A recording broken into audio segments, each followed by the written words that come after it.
Imaginez, vous construisez un véhicule hyper technologique mais qui va mettre à la retraite notre bon vieux Charles Leclerc. Bonjour, bonsoir, mes salutations, bienvenue. Aujourd'hui sur la chaîne Éjectable, on va parler de gros canons, d'énormes capacités de franchissement et d'énormes missiles. Donc là, clairement, le bof à l'intérieur de moi, il est vachement content. Le personnage principal de cette vidéo, la star de cette vidéo, c'est le BRC Jaguar pour engin blindé de reconnaissance et de combat. Ce qui est bien avec l'armée française, c'est qu'on a des acronymes à rallonge. Comme ça, le singe, comme je suis, parce que vraiment j'ai 2 de QI, et encore 2 de QI, ça fait beaucoup, je trouve, pour mon cerveau.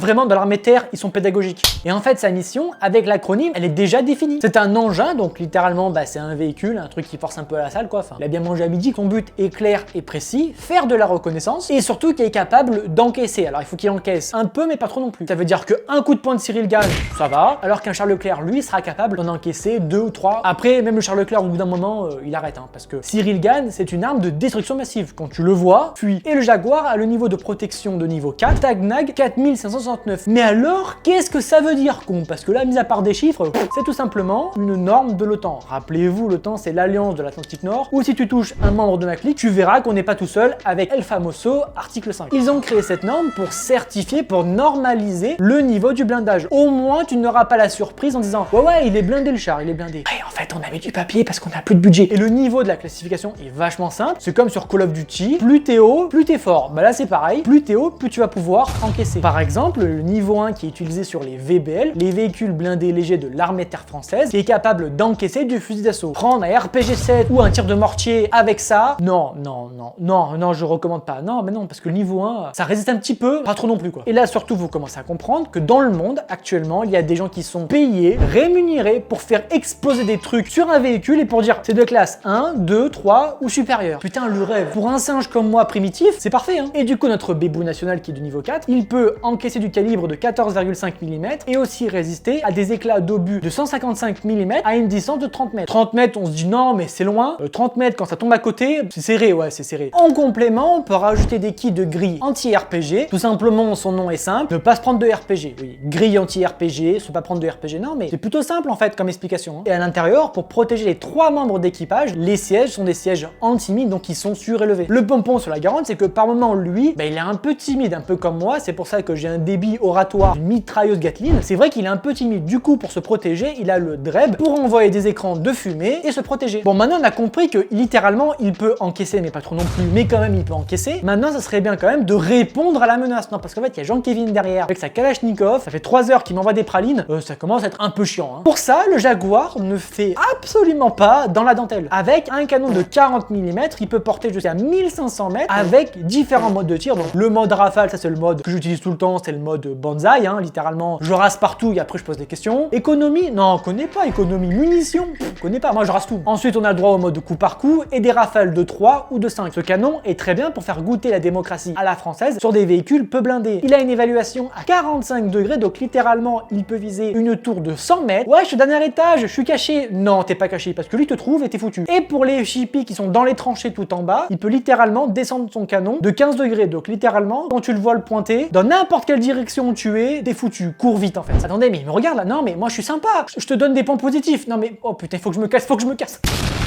Pour la maniabilité, il est très bien aidé avec un train avant directeur et un train arrière semi-directeur, ce qui lui permet surtout en combat urbain d'avoir un petit rayon de braquage. Avec en prime des caméras de recul pour le pilote, parce que sortir la tête pendant que dehors c'est le zbeul, c'est un bordel. Oui, c'est mieux de rester au chaud avec la clim parce que oui, ce véhicule a la clim, donc c'est quand même un peu mieux. Avec cet engin, on peut faire un créneau en plein Paris, mais alors sans problème. Sauf pour moi parce que même avec des petites voitures, avec une caméra de recul, j'ai réussi à frotter avec ma jante. Regardez, oh la jante, 250 €. Ah, elle est belle, je l'ai frottée contre un trottoir. Bon, après, je pense que le trottoir, face à ça, il perd. Imaginez maintenant qu'en face de vous, il y a un char. Qu'est-ce qu'on fait? On fuit? Alors oui, mais non. Uniquement, je vous rappelle que ce véhicule est un véhicule de reconnaissance, mais que dans son acronyme, il y a aussi du combat. Mais avec son armement, il doit être aussi capable de pouvoir égratigner l'ennemi pour ensuite suffisamment l'appâter pour se replier, pour ensuite appeler la cavalerie. Pour ça, il est équipé d'un moteur de 490 chevaux pour une vitesse sur route de 90 km/h. Donc, il peut techniquement repartir partir en arrière et fuir. Mais aussi, techniquement, il peut littéralement le détruire, car il est équipé de 2 missiles anti-char MMP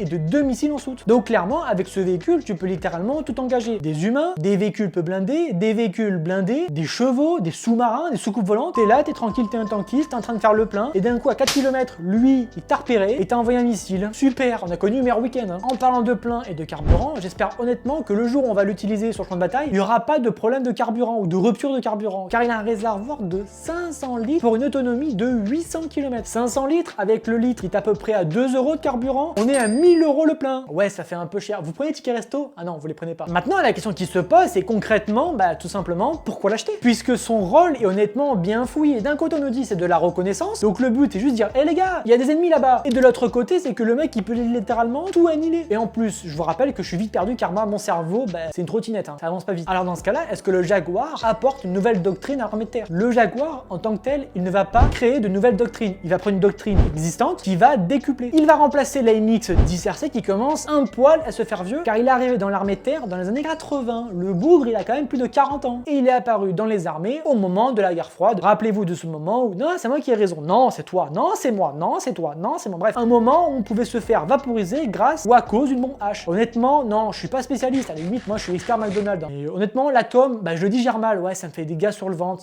Non, l'atome, c'est pas le plaisir. Pour revenir sur la MX-10RC, à l'époque, dans les années 80, il a exactement la même mission que le Jaguar. C'est-à-dire faire de la reconnaissance efficace et rapide, mais aussi pouvoir frapper les zigotos du parc de Varsovie avec leur milliers de chars. Et c'est notamment pour ça que l'AMX-10RC, il est équipé d'un grand canon de 105 mm. Pour comparer, le Charles Leclerc, il a un canon de 120. En France, clairement, quand on fait de la reconnaissance, on le fait pas à moitié. Non, ouais. Pour faire une comparaison automobile, imaginons que demain, vous avez une Renault Twingo phase 1. C'est une voiture qui est efficace, qui vous emmène d'un point A à un point B, il n'y a pas de problème. Le seul petit problème, c'est qu'à 130 sur l'autoroute, tout vibre, on a l'impression littéralement d'être dans une Ariane 5. C'est quand même mieux d'avoir une Twingo dernière génération avec la clim, un écran tactile, les caméras de recul, toutes les aides assistées, bref, d'avoir une voiture nouvelle génération. Pour le Jaguar et la MX-10RC, c'est exactement la même chose. Et surtout, le Jaguar, comme on peut le voir au niveau de sa tourelle, c'est un véhicule qui est rempli, qui est truffé de capteurs. Premièrement, il fait partie du programme Scorpion de l'armée de terre. Le système Scorpion, c'est un grand projet de l'armée de terre avec des nouveaux véhicules, le partage d'informations entre tous les véhicules, bref, c'est quand même un grand changement pour l'armée de terre. C'est exactement pareil que dans un couple où il faut communiquer, parce que être en couple, c'est cool, mais si tu communiques pas,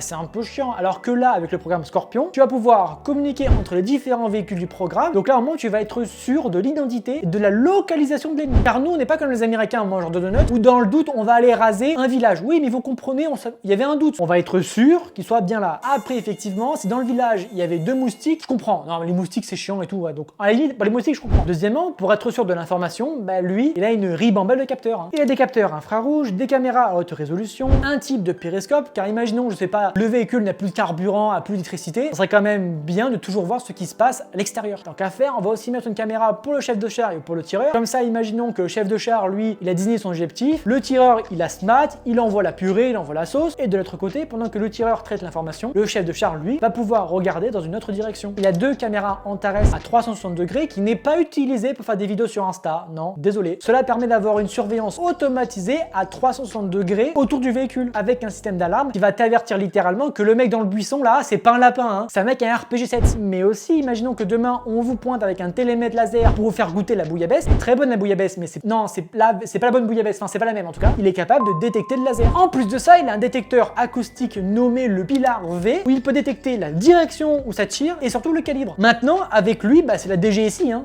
Tu sais tout. De plus, il a été conçu pour être aéro-transportable en A400M. Cet enfoiré là, il a un taxi gratuit. Oh, tu partages un peu s'il te plaît? Là, c'est bon, on peut dire, bon, c'est bon, la présentation est finie, le clown, il a fini de parler. En fait, non, c'est pas fini. Les coups de crayon de l'AMX-10RC ont commencé dans les années 70. Ce qui est fou quand même, c'est que l'AMX-10RC, il a été pensé en plein milieu de la guerre froide. Donc on peut extrapoler, il a été conçu et réfléchi pour aller dans la toundra où il fait -20. Sauf que spoiler, le mur s'effondre et la guerre froide, c'est finito. Et du coup, l'AMX-10RC, on l'a envoyé où? Partout à travers la planète, mais surtout dans des endroits désertiques où il fait 14 milliards de degrés. Et aujourd'hui, l'AMX-10RC, on le retrouve où précisément? En Ukraine, dans la toundra, par -20. Donc finalement, l'AMX-10RC qui avait été prévu pour aller dans la toundra, finalement, il fait sa mission, mais juste de 40 ans en arrière. Mais là où je veux en venir, c'est que l'AMX-10RC qui a donné la France à l'Ukraine, avec des VAB qui eux aussi à l'époque étaient prévus pour aller dans la toundra, et au final, on les envoyait partout sur la toundra, avec des canons César, l'AMX-10RC et le Léopard 2. Oui, on n'a pas envoyé nos Charles Leclerc pour une raison simple, c'est qu'on en a que 200, qu'on n'en produit plus. Donc demain, t'en casses un, fait un constat, hein, mais pour le reproduire, je peux pas le crafter, je peux pas, je sais pas le faire. Mais pour moi, le point le plus important, c'est que finalement, l'AMX 10RC et le conflit ukrainien montrent que finalement, les chars lourds, ça sert un peu à rien. Avant de faire la guerre générale dans les commentaires, je m'explique. On a toujours un peu besoin des chars lourds. Cependant, il y a une vidéo qui tourne sur les réseaux où il y a un Bradley